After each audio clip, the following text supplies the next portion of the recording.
Hello and welcome to Were You Not Entertained? I'm Daniel. I'm Rachel. And I'm James. And today, in honor of the spooky season that it is, we're doing a throwback and covering the original Ghostbusters. I was really hoping you were going to go all out with that and just be like the spooky season we're in. But no, it was subdued like always. I was not going to do that, but thank you for filling in the gaps. Yeah, I Daniel didn't never really. does anything over the top. Yeah. Well, and it's also good timing for this because there is another Ghostbusters movie that should have been out or is supposed to be released very soon, but has actually been pushed back. Like most of them. All the other movies that Much I've like everything. been looking forward to that I will not get to see. Dune. Oh, October 2021. My God, it hurts so bad. Yeah. I wanted to see that movie so much. I already didn't get to see Wonder Woman 84 when it's supposed to be here. That one, you've got James Bond that's been pushed back. No Time to Die. Yeah, you've got Murder on the Nile. Pretty much anything from Disney has been pushed. So that includes all the Marvel stuff. Yeah, because Disney Black Widow. Everything. Yeah, they've been building up Black Widow forever just to be like, yeah, we changed our mind. And it looked fun. I was excited to watch it. Yeah, I don't think that they understand that. Like, I get the whole thing where there's not a lot of people going to the theater right now, but they don't understand for some reason that you have to actually have movies that people want to see in order for them to go to the theater. So you're only hurting yourself. Yeah, most of the theaters around here are playing old classics. Yeah. They're playing one or two regular movies that are current, and then they're playing old stuff like Friday the 13th. And I mean, it is October, and that's more common in October, but they've been doing this for a while now. Well, that's why Hocus Pocus had like a record opening. Right. Yeah, Hocus Pocus beat out Tenet. It beat out everything. Man. Of course, we Tenet's did go see been that out too. for a while, so yeah, we did. Yeah. That we did. I was glad to have the experience. That'll be my review. Whatever. I enjoy Hocus Pocus. It's campy and overdone. It's great. It is a lot of things. And the best thing that I can say is that it is a Halloween classic. And yes. That's where I will leave it. All right. Well, let's get back to another Halloween classic. Speaking of Halloween Ghostbusters. Ghostbusters. Yeah. A spoopy season classic. A spoopy season. One of the best movies out of a decade where there were many incredible movies. Yeah. This was released in 1984. Mm-hmm. So it's an old movie. Yeah. We're talking, 26 years now? It's 46 years. Yeah, 36 years. I don't know, math. Something like 46 that. Years. You're going to get there eventually. 36 years is what it is. We're coming around. We're getting there. Yeah. Numbers. They're a thing. Clearly not. But a huge SNL cast and a bunch of comedy heavy hitters. Big time. Yeah, we will say all-star cast. It was an all-star cast at the time. I mean, still most of them are relevant in doing things. Not all of them are still doing even things. Some of them are propelled into stardom that, I know their names now because they were in Ghostbusters. Sure. Yeah. That is very true.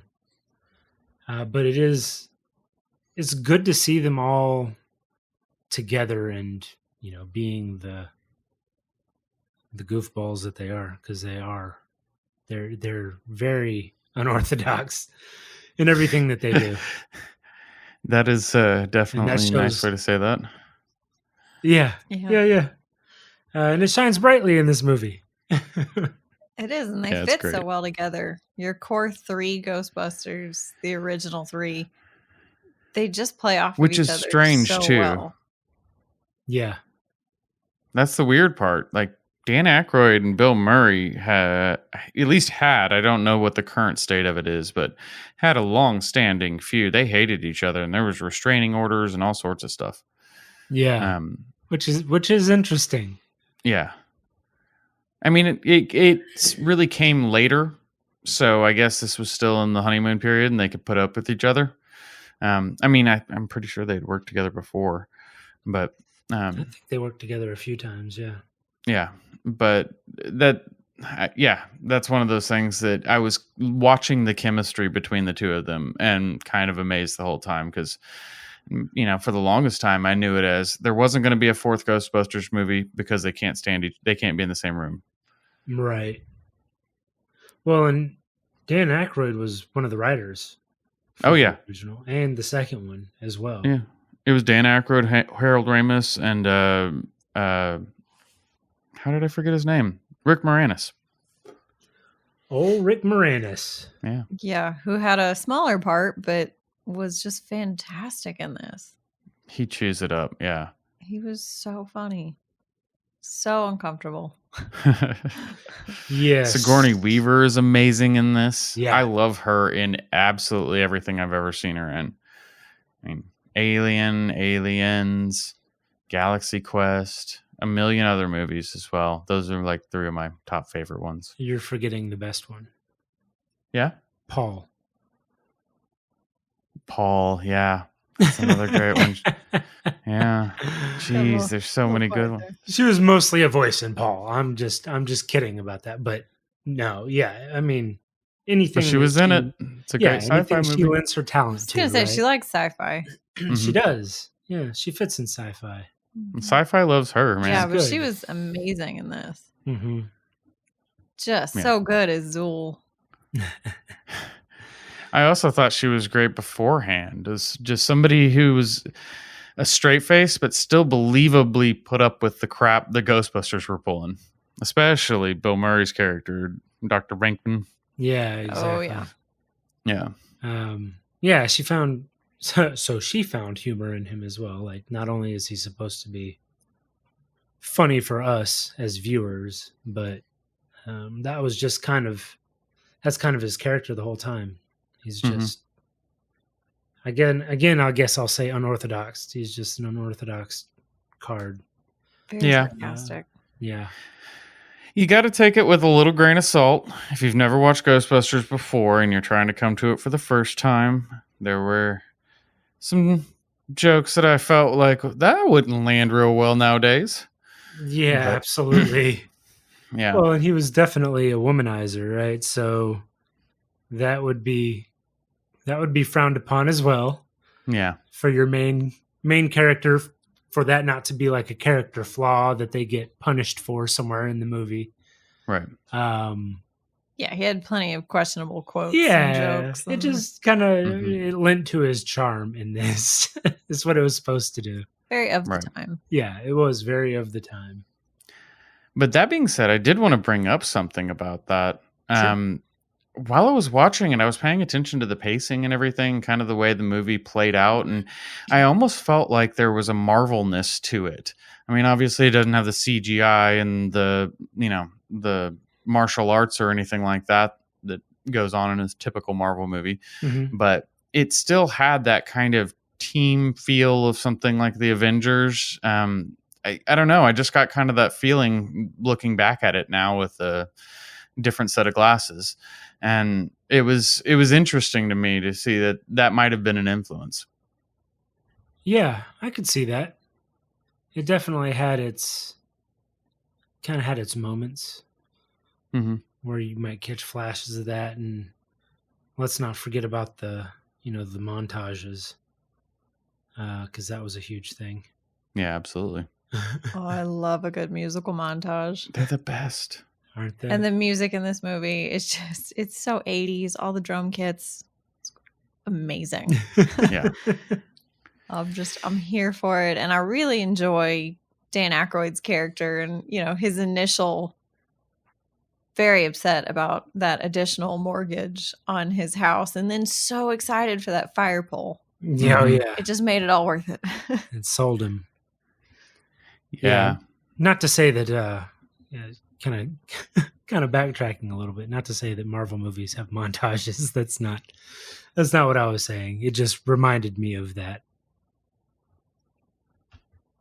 Right on. Yeah.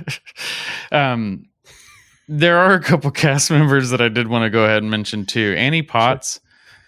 Sure. Mm-hmm. I loved her in this. She is so great. Yeah. She is the absolute perfect like linchpin for the Ghostbusters.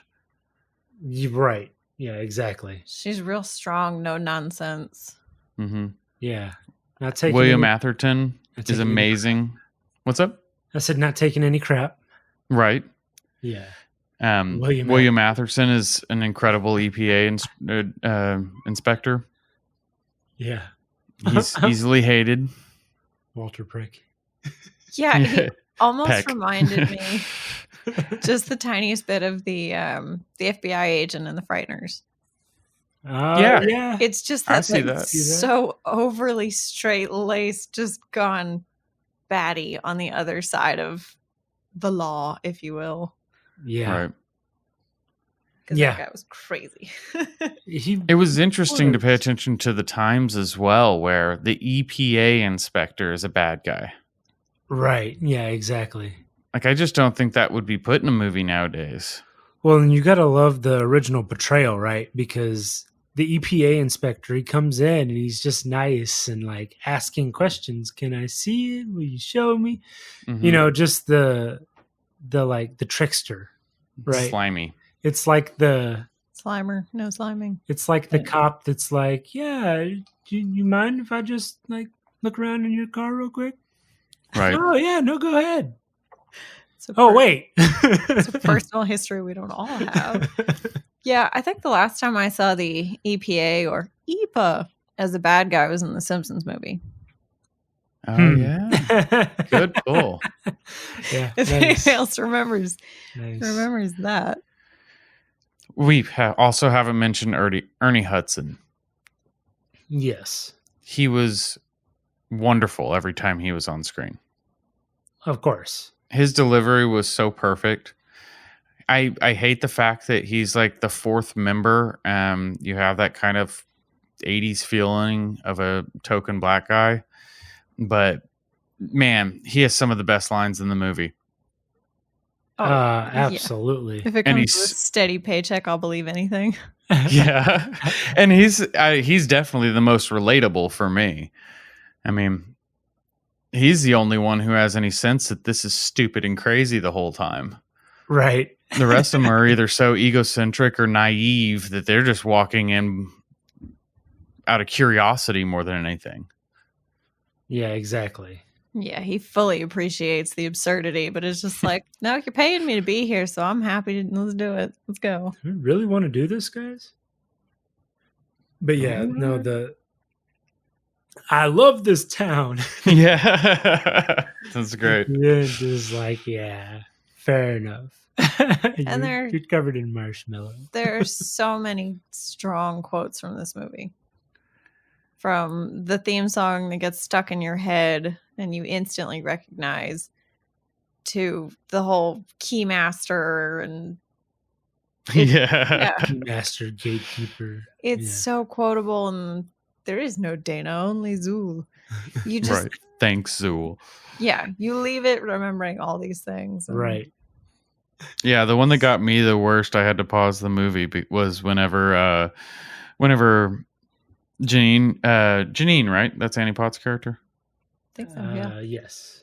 When she was trying to flirt with Egon, and I think he had just like saved Lewis. She said, "You're a real humanitarian." And his response was, "I don't think he's human." Just his obliviousness and paying attention to the like situation. It's so great. Yeah, exactly. There's quite a few of those. Yeah, where especially the what was he saying? Something about a girl that sleeps on top of her covers. Oh yeah, 4 feet above her covers. Right. Yeah, it's endlessly quotable and incredibly memorable. Yeah, the graphics are very hokey nowadays, But they work. Yeah, They're great. You can appreciate the ghost librarian and Slimer. And when she turns into a dog. And Slimer. Yeah. Oh my God. So great. He is in this movie so little. Yes, it surprised me going back because there was the Ghostbusters TV show that I watched as a kid, and he is literally a main character. Yeah. He lives in the Ghostbusters house with them. Yep. Or old fire station, I guess is what we call it. Slime and everything. Yeah, and eating everything. And then I think he was more prominent in 2, if I'm not mistaken. I haven't seen that one in ages, so I don't even remember if he's in it or not. I don't remember that movie hardly at all. We need to watch Ghostbusters 2. Yeah, we do. I agree with that. But he is iconic. He's on all the merchandise. Right. Yeah. Everything. When you think of Ghostbusters, you think of Slimer. Absolutely. Well, but he's barely in the movie. Yeah. It's crazy. I was shocked by the end of it. I was like, wow, that little green dude was hardly apparent. He was in the hotel, and that was it. Yeah. Right. And you had him fly at the camera at the end. Oh, yeah. Yeah. Fair enough. There's that. Sorry, it makes me think about when they're in the hotel and they first walk in and shoot the cart of the maid or whatever. Oh yeah. That is a good one. What are you doing? She's over there trying to spray the fire out with a water bottle. They're so inept. Oh God. So yes, lots of things like that in this movie. Bill Murray, arms spread wide, spinning circles like the guy on roller skates in the background. Well, speaking of great moments, let's go ahead and get into favorite scenes unless you had anything else you want to touch on first. No, I don't think so. No? No. All right. Well, then let's start with you, Daniel. What was your favorite scene? I was just talking about all my favorite scenes. But you didn't designate them. This whole movie's favorite scenes. Yeah, I didn't designate one. Actually, so my favorite scene, and it's mainly because of the comedic value that I find in it, is when they're going in the building up to fight, I guess, if that's what you want to call it. Anyway, Bust. going to fight Gozer. Yeah, they're gonna go bust Gozer. Yeah, exactly. They're Ghostbusters. Gozer Busters.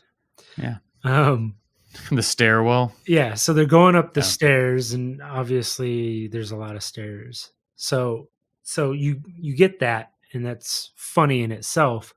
But once they get up to the apartment and kind of start looking around, there's another set of stairs.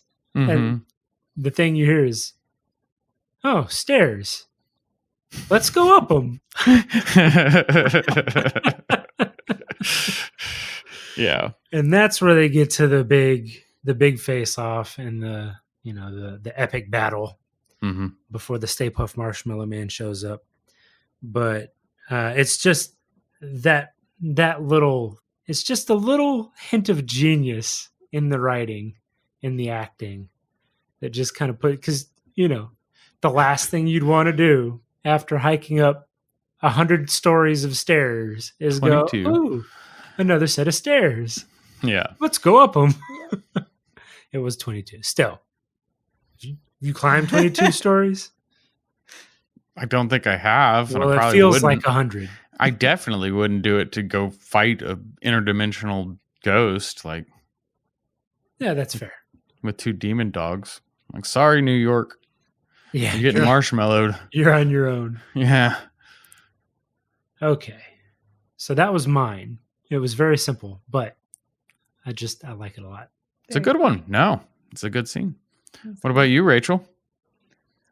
Mine is similar. Same kind of time frame, but it's the Stay Puft Marshmallow Man. You gotta love Stay Puft.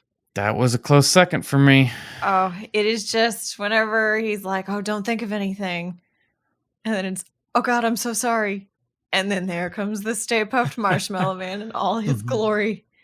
And that pinched, angry face he makes when they shoot him. Yeah. And I love the way it made him look like a roasted marshmallow, too. Oh, yeah. Right.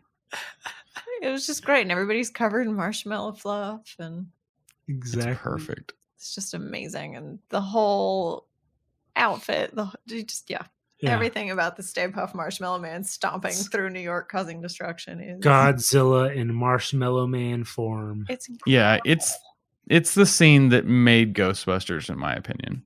Yes. If that had been removed, if that scene hadn't been there, I think that it would have been considered great, but not iconic. Yeah, there's nothing more iconic than a 50-foot Stay Puft Marshmallow Man terrorizing everyone. Exactly. Because he's so evil.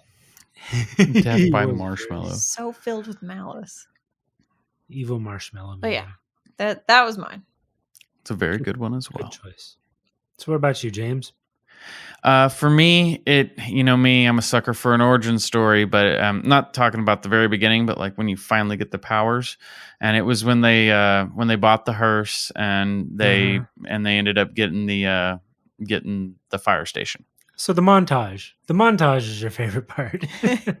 Well, no, it's less of the hearse part. It's the actual scene when they're being shown around by the realtor. Rachel talked about it earlier. Right. Yes. When they're trying to beat her up to lower the price. Yeah, and the way that they're both playing off each other, like Venkman and Egon are like perfectly playing into it, and then you have Dan Aykroyd's character, Ray, just totally derail them.